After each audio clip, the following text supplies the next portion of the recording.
Terroir, écologie, gourmandise et bonnes adresses, bienvenue dans Épicerie Fine.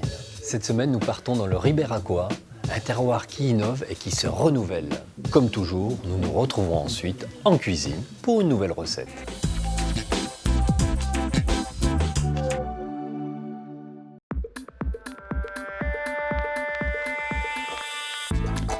Pour cette virée dans le Ribéracois seront au rendez-vous Edwige et Didier Texier, éleveurs et producteurs de glace, ainsi qu'Angélique Lavillette, maraîchère et agricultrice bio.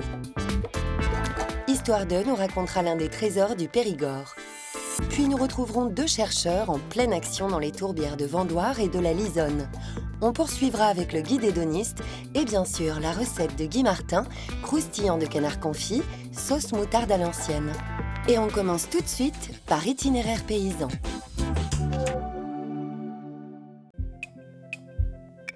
Au nord-ouest de la Dordogne, le Ribéracois forme un plateau ondulé où s'étendent des cultures céréalières que viennent ponctuer des vallées boisées.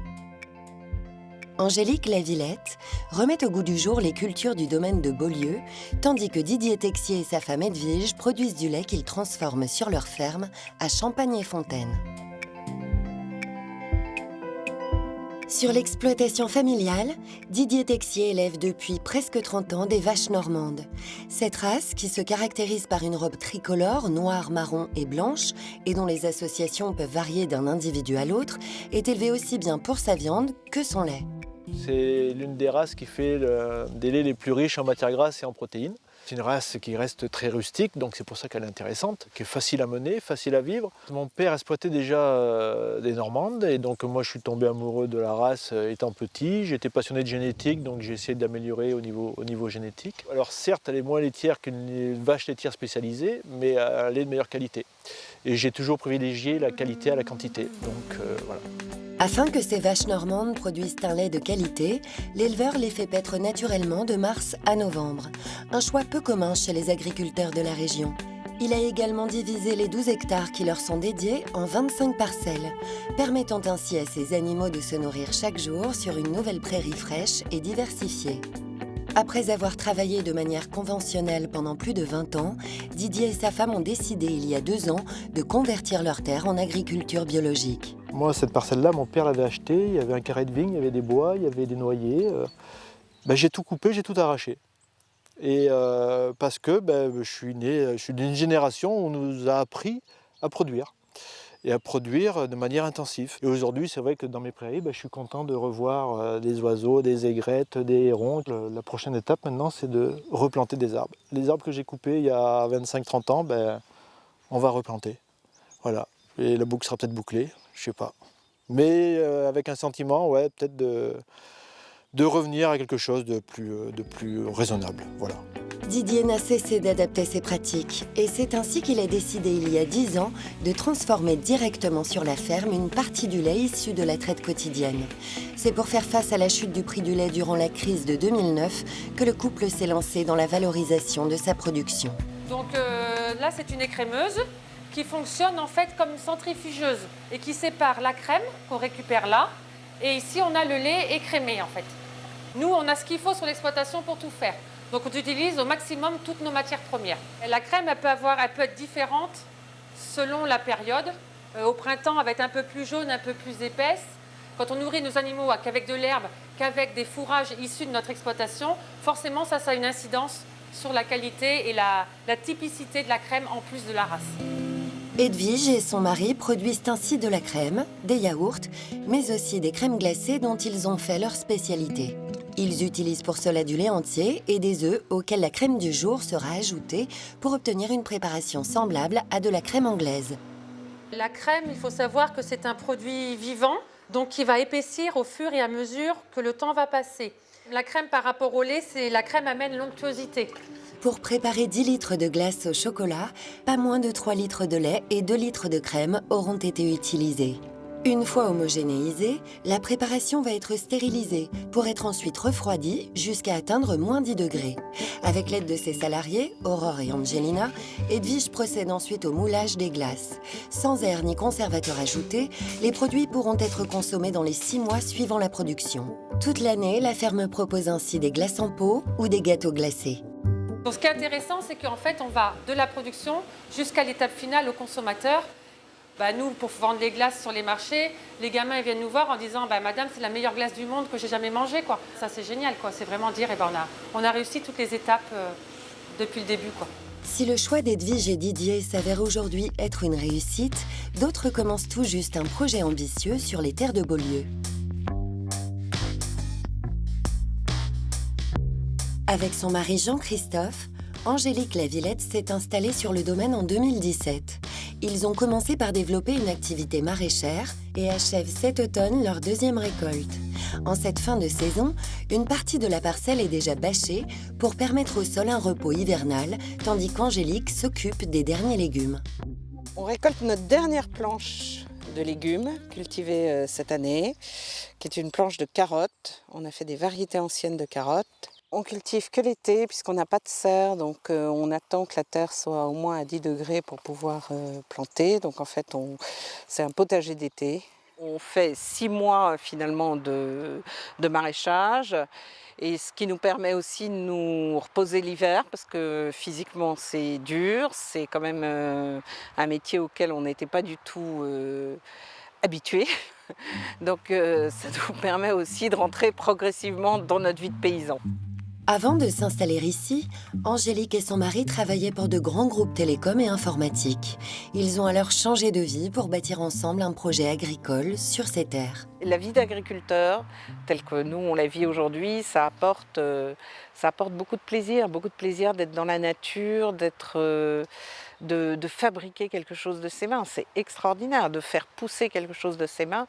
C'est beaucoup de joie, oui, bien sûr. Afin d'aller au bout de sa démarche, le couple cultive ses parcelles en agroécologie et convertit l'exploitation en agriculture biologique depuis 2 ans. On pratique un maraîchage entièrement naturel, c'est-à-dire que on travaille sur butte, on récolte tous nos légumes à la main, on les récolte à maturité. Ils ne traînent pas dans des caisses et ensuite on les cuisine dans la journée et on les cuisine à la main. On a toujours bien aimé manger bon, et donc là on pouvait un peu se confronter à quelque chose qui nous tenait à cœur, à savoir faire du bon. Voilà, donc on met notre énergie là-dedans et on espère arriver à faire des produits qui sont à la hauteur de notre goût pour le goût. Après sa récolte, Angélique se lance sans tarder dans la transformation des carottes. Cette année, elle souhaite expérimenter la lactofermentation, un processus ancestral qui permettra de conserver les carottes toute l'année. J'ai juste fait que les laver. Je leur garde la peau, puisque dans la peau, on a quand même beaucoup de nutriments et de vitamines. Notre idée, c'est de restituer le produit tel qu'il est quand on le sort du champ. Donc l'idée, c'est d'avoir le moins d'intervention possible sur le produit. C'est pour ça que je n'ai pas non plus envie de les râper, parce que je pense qu'on va perdre du goût dans le produit en le râpant. Donc c'est pour ça que ça m'intéresse là d'expérimenter un légume fermenté entier, pour qu'on conserve au maximum et qu'on concentre au maximum le goût du produit. Grâce à la fermentation, les carottes sont plus digestes et conservent toutes leurs vitamines et couleurs. J'aime beaucoup les légumes qu'on fait. Je trouve que, voilà, on coupe en deux nos carottes, c'est juste l'intérieur, c'est magnifique. C'est un moment où tu découvres le légume sous une autre facette, en fait. Tu découvres son intérieur, tu as plus d'odeur, Ouais, c'est un autre moment avec le légume. C'est pas mal. C'est une autre intimité avec le légume, la conserve. Angélique ajoute enfin la saumure aux carottes. La fermentation engendrée par les bactéries naturellement présentes sur les légumes prendra au minimum 3 semaines. La jarre ira ainsi rejoindre les autres conserves pasteurisées de l'année, toutes préparées sans aucun additif. Tandis que la préparation des légumes d'été prend fin pour Angélique, Edwige Texier commence une production toute hivernale. Donc là, c'est des bûches que l'on a réalisées hier. Donc une bûche chocolat et sorbet poire. Donc elle a eu le temps de bien prendre cette nuit au congélateur. Donc là, on va la décorer. Donc on commence par mettre de la confiture pour donner un petit peu de brillant à notre bûche. Et surtout pour pouvoir tenir les décorations qu'on va mettre dessus. Donc tout se mange sur la bûche. Dès la fin de l'automne, Edwige produit une 50aine de bûches par jour afin de répondre à la forte demande en période de fête. Elle commencera à les distribuer prochainement aux côtés de ses glaces habituelles.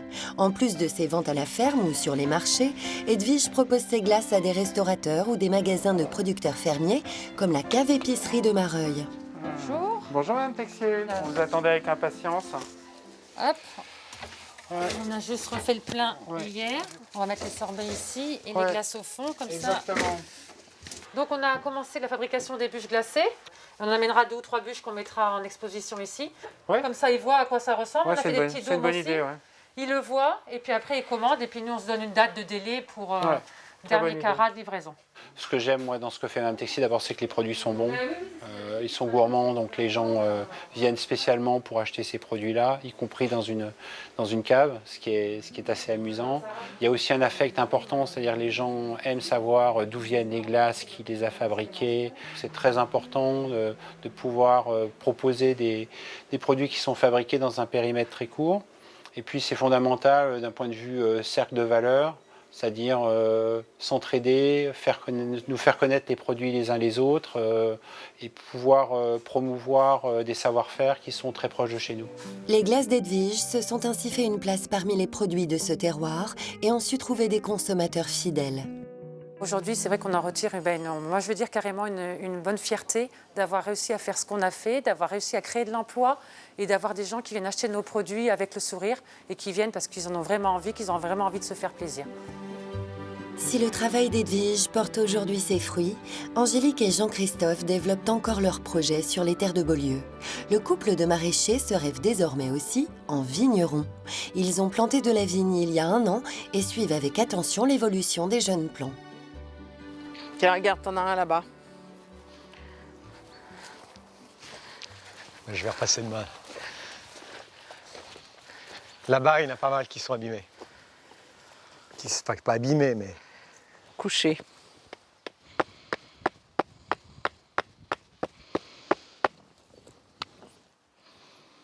Ouais, demain, je repasse sur chaque rang. Angélique et Jean-Christophe devront encore patienter 4 ans avant de réaliser leur première vendange. Le temps pour la vigne de s'installer sur ses coteaux calcaires. On les taille pour qu'elles mettent toute leur énergie à faire leurs racines et leurs pieds. On est sur une ancienne terre à vigne, mais depuis le phylloxéra, en fait, c'est un terroir qui n'est plus cultivé en vigne. En tout cas pour faire du vin de table. Et donc on a replanté des cépages qu'on aimait. Donc là, on a commencé par un hectare de Syrah. Le couple a également planté du pinot noir et du gamay qu'ils compléteront l'an prochain avec des cépages de grenache, chardonnay et vionnier. Mais leur projet ne s'arrête pas là. Ils ont ressemé des blés anciens qu'ils vont ensuite moudre sur leur domaine.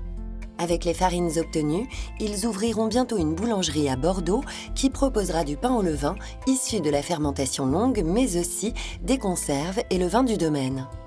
C'est un projet qui est parti de la terre. On s'est posé la question de savoir ce que faisait cette terre. Et quand on a compris que cette terre faisait des céréales, de la vigne, mais aussi du maraîchage, on a décidé de tout faire. On n'a pas fait de choix, on a décidé de tout faire. Voilà, que cette terre continue à produire ce qu'elle a toujours su produire depuis des décennies, voire des siècles. Portés par des projets ambitieux, Angélique et Jean-Christophe, comme Didier et Edwige, ont su valoriser les terres du Ribéracois et mettre en avant des savoir-faire aussi bien innovants qu'oubliés pour le plus grand plaisir des gourmands et habitants de ce territoire.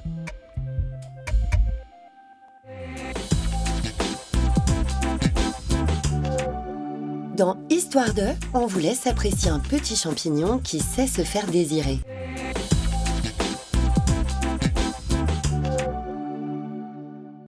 De la taille d'une grosse noix, la truffe noire du Périgord devient dès les premières gelées l'objet de toutes les convoitises. Les Grecs et les Romains lui prêtaient déjà des vertus thérapeutiques et aphrodisiaques, mais aujourd'hui c'est pour son goût inimitable qu'on la convoite. De son nom scientifique Tuber melanosporum, ce champignon hypogée, c'est-à-dire poussant sous terre, aime vivre en symbiose avec un arbre. C'est généralement au pied des chênes ou des noisetiers que les amateurs de truffes grattent et fouillent pour le dénicher. Pour cette quête appelée cavage, ils sont aidés par des chiens ou des cochons. La saison trufficole, qui se déroule chaque année de novembre à mars, est rythmée par les marchés aux truffes contrôlés, car le prix peut s'envoler et atteindre les 1000 € le kilo, d'où son surnom d'or ou de diamant noir. Avec son puissant parfum de sous-bois, de terre, d'humus et de fruits secs torréfiés, quelques copeaux suffisent pour sublimer des œufs brouillés, des pâtes ou des noix de Saint-Jacques. Et si une envie vous prenait les beaux jours venus, vous pourriez toujours vous rabattre sur la truffe d'été.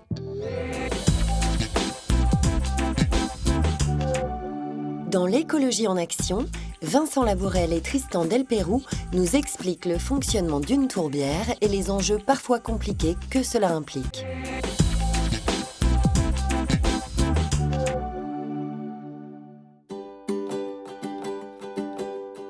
Au nord du Ribéracois, à Vendoire, la dépression humide présente sur les sols calcaires de ces terres formait il y a 10 000 ans des bas marais alcalins. Les débris végétaux non décomposés et accumulés au fil des siècles ont créé des tourbières dites alcalines que Vincent Labourelle suit depuis maintenant 8 ans. Ici, on voit ce qu'on remontait les tops. La tourbière alcaline en fait, est composée de tourbes brunes, comme on appelle, et alors que sur les tourbières acides de montagne, on a de la tourbe blonde. Et on le voit là-bas, on voit la tourbe noire, et donc là, on a jusqu'à 6 mètres de tourbe sous nos pieds. Donc ici, on a à peu près 16 hectares de bassins qui sont dus à l'exploitation de la tourbe, donc l'exploitation manuelle de la tourbe. C'est pour ça qu'on a des berges qui sont très abruptes. Utilisée comme combustible, la tourbe de ce site a été exploitée du Moyen-Âge aux années 50. Pour faciliter son extraction, la tourbière a été drainée et partiellement asséchée.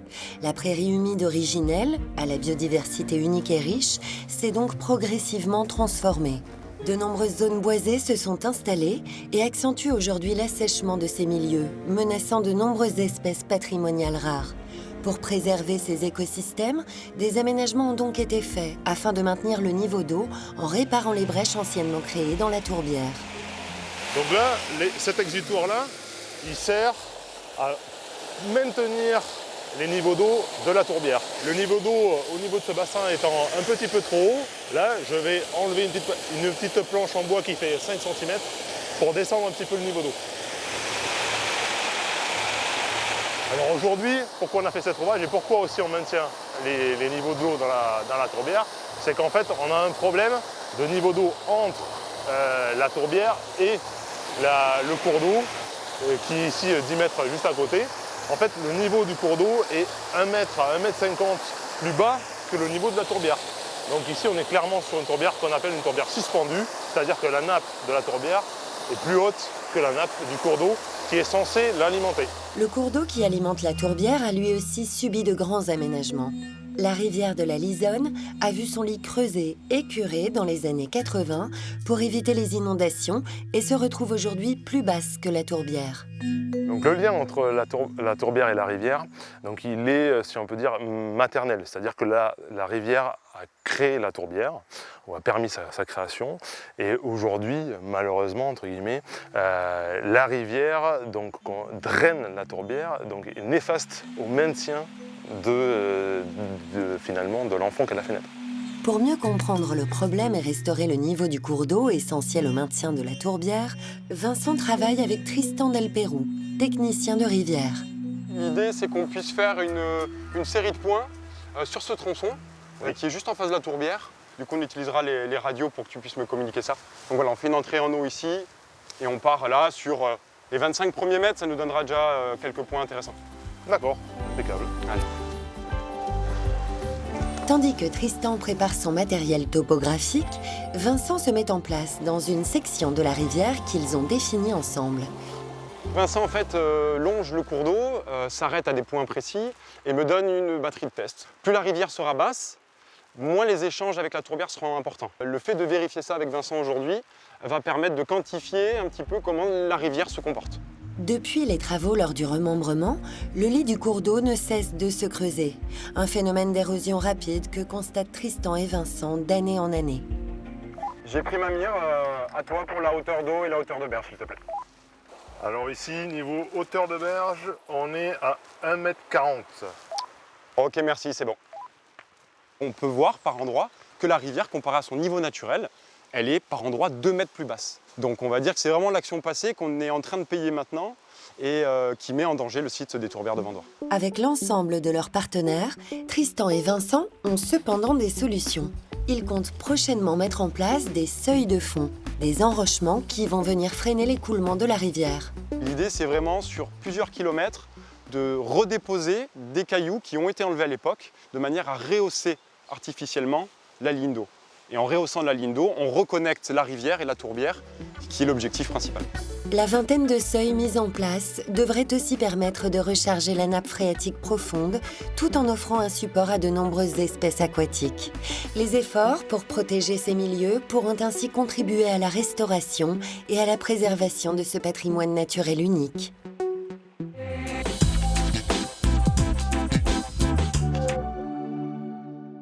Et maintenant, partez à la découverte du charme du Ribéracois.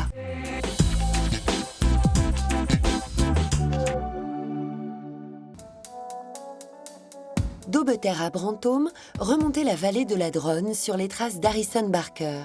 Ce voyageur anglais sillonna le sud-ouest de la France au XIXe siècle et décrivit si bien les moulins, les pierres levées et les villages blottis près de leurs églises romanes.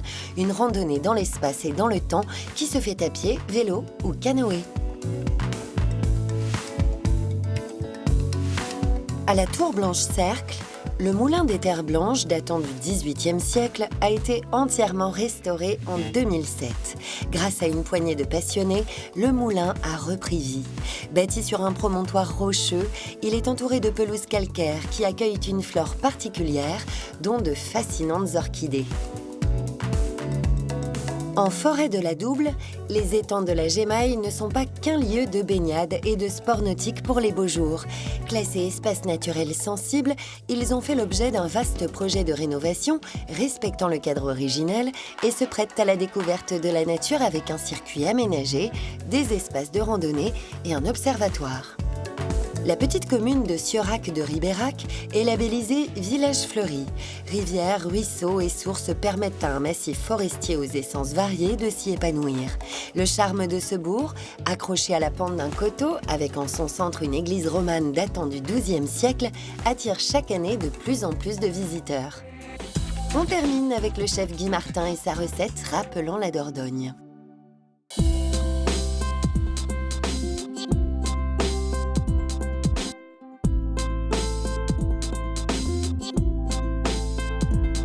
Aujourd'hui, je vous invite à cuisiner un croustillant de canard confit, sauce moutarde, à l'ancienne. Pour réaliser cette recette pour 4 personnes, il vous faudra 4 cuisses de canard confites avec leur graisse, 100 g de moelle de bœuf, 300 g de champignons de Paris, 600 g d'épinards, 3 échalotes, 2 branches de thym, 1 branche de menthe, 2 branches de persil plat, 1 branche d'estragon, 20 cl de vinaigre de Rérès, 30 cl de vin blanc, 50 cl de fond de volaille, 20 g de crème épaisse, 20 g de crème fleurette, 1 cuillère à soupe de moutarde, 2 cuillères à soupe de moutarde à l'ancienne, 1 pointe de safran ou de spigole, 6 feuilles de brique, 75 g de beurre, du sel fin, poivre du moulin et huile d'olive. Réservez la graisse des cuisses, puis désossez les cuisses de canard. Émincez ensuite la chair. Coupez en dés la moelle de bœuf. Épluchez les échalotes, en ciselez 2 et émincez la 3e. Équeutez les champignons de Paris et les émincez. Enlevez les queues des épinards et bien lavez les feuilles. Effeuillez et hachez la menthe, l'estragon, le persil plat. Réservez en mettant un peu de côté de persil plat pour les champignons. Dans une casserole, à feu moyen, mettez 1 cuillère à soupe de graisse de canard, les échalotes ciselées, puis le canard et la moelle. Mélangez et faites revenir pendant 5 minutes. Déglacez au vinaigre de Rérès, puis ajoutez les herbes, rectifiez l'assaisonnement, débarrassez et réservez. Poêlez avec de l'huile d'olive les champignons. Assaisonnez et ajoutez 15 g de beurre à mi-cuisson. Parsemez du reste du persil plat. Dans une casserole, avec 30 g de beurre, faire revenir l'échalote émincée et le thym. Déglacez avec le vin blanc et laissez réduire. Ajoutez ensuite le fond de volaille. Réduire de moitié et mettre les 2 crèmes épaisses et fleurettes. Porter à ébullition pendant 2 minutes et passer au chinois. Hors du feu, ajoutez la moutarde et la moutarde à l'ancienne, la pointe de safran, mélangez et rectifiez l'assaisonnement. Ajoutez la moutarde hors du feu quand la sauce ne bout plus afin d'éviter que votre sauce ne tranche. Coupez 2 feuilles de brique en deux, puis, pour chaque croustillant, placez une demi-feuille de brique sur une feuille entière. Disposez les champignons au centre, puis le canard, et fermez en formant un beau carré et en mettant le pliage sur le dessous. Placez les croustillants sur une plaque avec du papier sulfurisé et enfournez 10 minutes à 180 degrés. Dans une casserole, mettez 30 g de beurre à fondre et faire tomber les épinards. Remuez délicatement, assaisonnez et égouttez. Pour le dressage, sur une assiette, disposez délicatement les épinards en les espaçant. Mettre la sauce moutarde sur les espaces vides, ajouter enfin le croustillant et servir bien chaud. Je vous souhaite une excellente dégustation et je vous dis à très vite pour une nouvelle recette.